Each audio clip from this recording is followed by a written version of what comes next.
In this series of video, I'm going to tell you some of the basics you need to know about your first step in your DJ career. But even if you have experience, you will be surprised by how many things you are missing.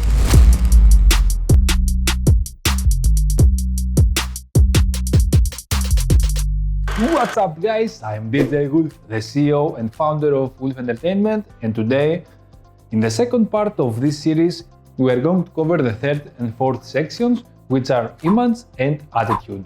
At the first episode, we talked about skills and music library management, so if you haven't watched it yet, now it's a good time to do so.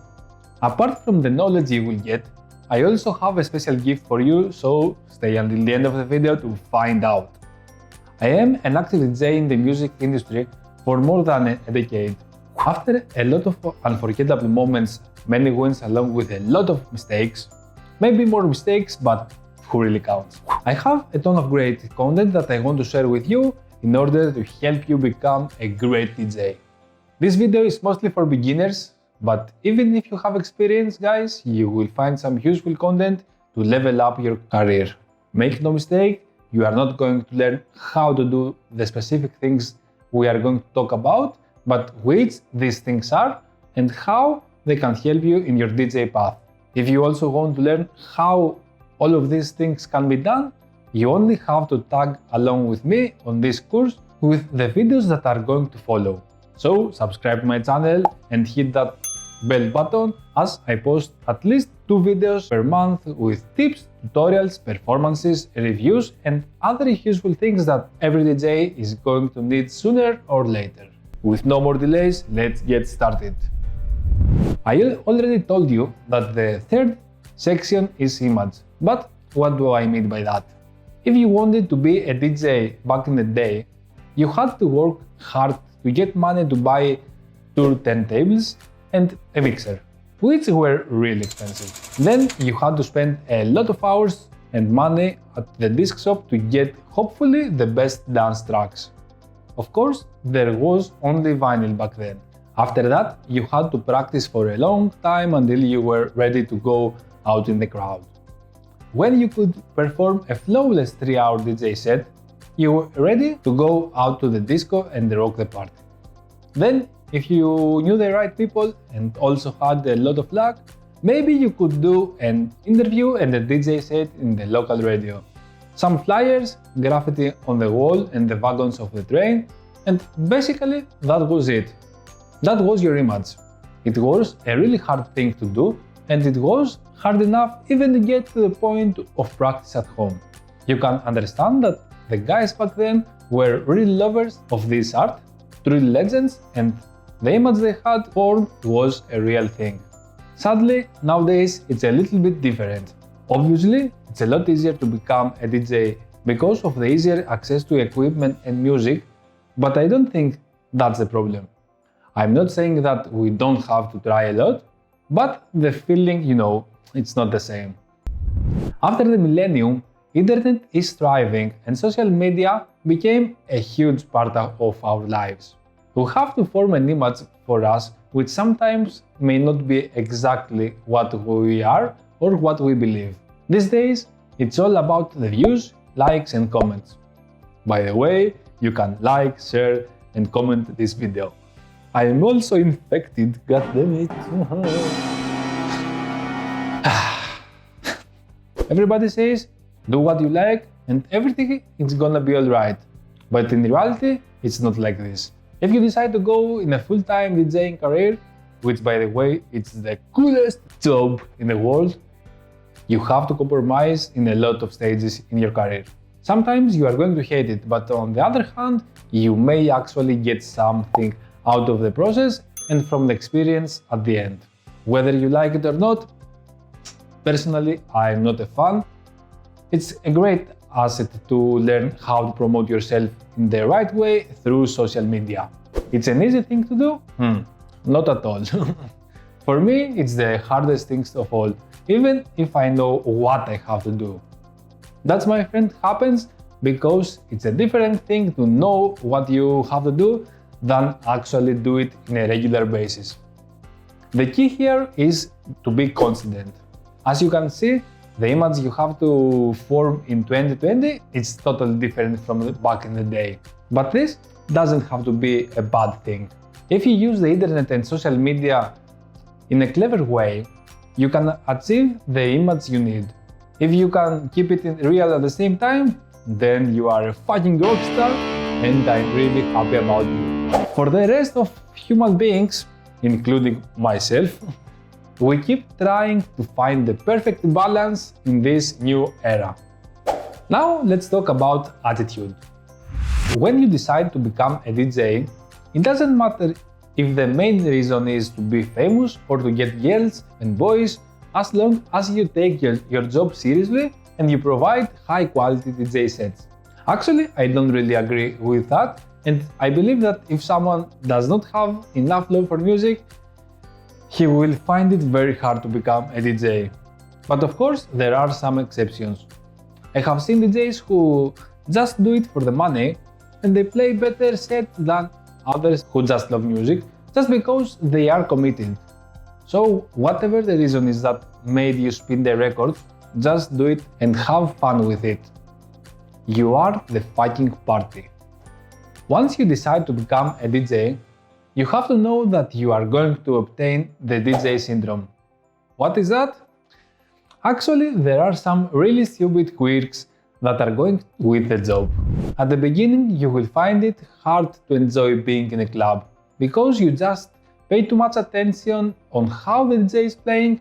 If he is good, you try to figure out how the fuck you can achieve that technique and that vibe. And if he is bad, how to avoid it. I needed many years to realize that, and even more to overcome it. One more thing of the DJ syndrome is the counting. Of course, you are going to count all the songs you are listening, and when you will understand more rhythms than the 4x4, which is the classic for electronic music, a whole new world will be revealed to you. Fun fact is that you are probably going to count even things that are happening in your everyday life. I remember I was counting things like my alarm, or maybe the turn signals of the car, the steps of my walking, the steps of other people's walking, or even when I was mopping the floor, the swipes. For God's sake. It's getting really crazy at the beginning, but at some point you can live with that. Hopefully. It would be nice to hear from other DJs their stories with the counting or other quirks of the syndrome in the comments below, just because now I feel really weird. One more thing to think about is the payment. First of all, you have to play at some friends' house parties before you go out in the real crowd. Get comfortable there, and then try to go into a bar, then in a club, and then in a festival. If you go for your first time to play in a big festival, chances are that it will be an unforgettable moment, but not in a good way. Most likely, you will be part of some DJ fail compilation video on YouTube. I told you before, guys, it's a stressful job. Now that I'm thinking about it, even a bad advertisement is still an advertisement. So maybe you can consider that method again, better than me. When you feel comfortable, go and ask to play in the bar, even just for the warm-up set. If you truly believe that you are good enough, you can offer the first time for free, just to let the owner, promoter or manager to check on you. Pro tip. It's a hard thing to get your first gigs when you are not established. We all have been there, and I know it sucks. Although it's in your hands to make it suck less. You have to know that you are going to meet all kinds of people, from old school owners to techie promoters and freeing organizing managers. So you have to be prepared to promote yourself to everybody in the appropriate way. What do I mean by that? For example, if you try to promote yourself in an old school owner with the link of your Mixcloud, oh man, you lost it. I mean, they probably don't even know what is a link. If you try to give a ripped CD to the tech promoter, he will think that you are a homo sapien that lives in a freaking cage. So you get the point. Pro tip in a pro tip. Well, I will suggest 3 main ways to promote yourself. Firstly, make a business card but with 2 sides. One side with the classic look with your logo, contact details, etc. And the other side with a QR code to lead them to your info. That way you own the old school guy and the take care guys. Secondly, online presence. If you see a promoter who spends all day in his smartphone scrolling and doing all of his work on it, don't even bother to give him a card. It will end up in the trash 5 minutes later along with your gig. Just give him your social media where you upload your mixes and videos. I hope you do that, right? If you don't, now it's the time for you. Go and record your first DJ set and upload it in the Mixcloud. Pro tip in a pro tip in a pro tip. Even better, you can have a special hyperlink where you have all your social media in this one page. That is really dazzling and you will be amazed for sure. Fuck, we just did an inception concept of a pro tip in a pro tip in a pro tip. Nice!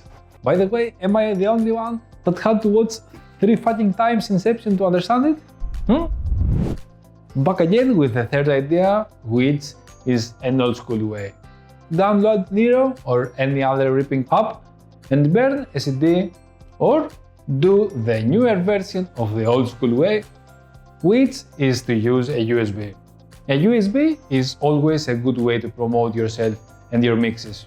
Just don't forget to have some name drops in your mixes. There are more ways to promote yourself, obviously, but I think I have to do a separate video check.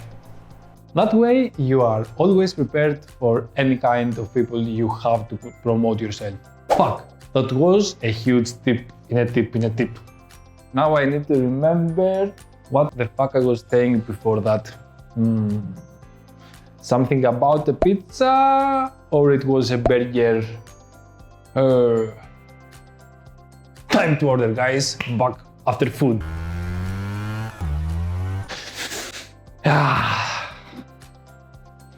Back again with fully belly. Yeah.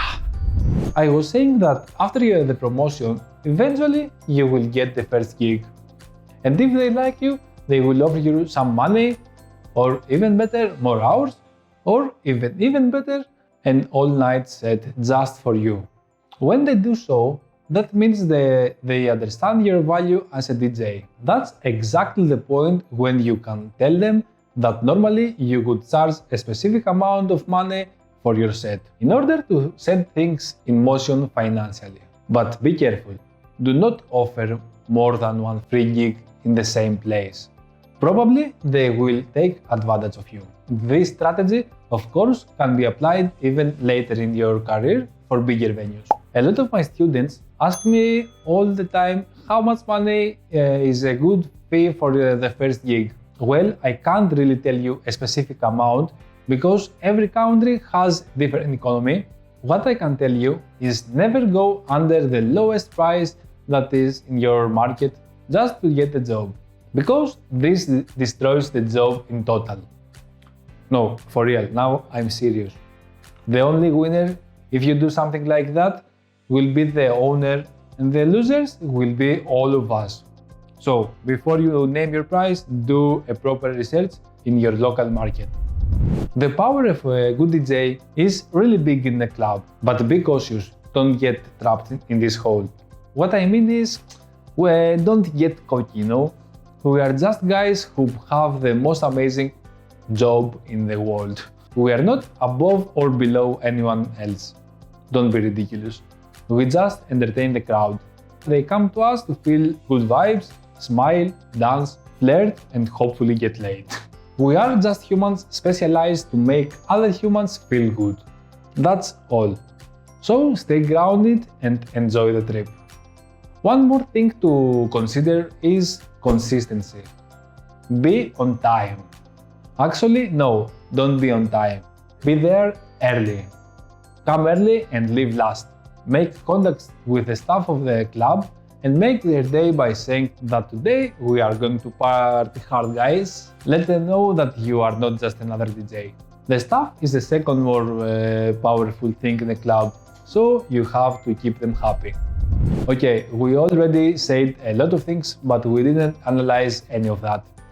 But don't worry, I will analyze every single thing we talked about with separated videos, so make sure to subscribe to my channel and turn on that bell button so you don't miss anything. If you feel that you earned something today, give me some thumbs up and let me know in the comments below if you have any other ideas which I can create more episodes of this series. Now for the gift we talked about. I already told you that you can buy my ready-to-use music library template for iTunes in the first episode, but only for this series I will provide it for free. Just follow the link in the description below. If you have any questions on how to use the template with your own songs, again you can ask me in the comments. Thanks for watching and see you in the next one.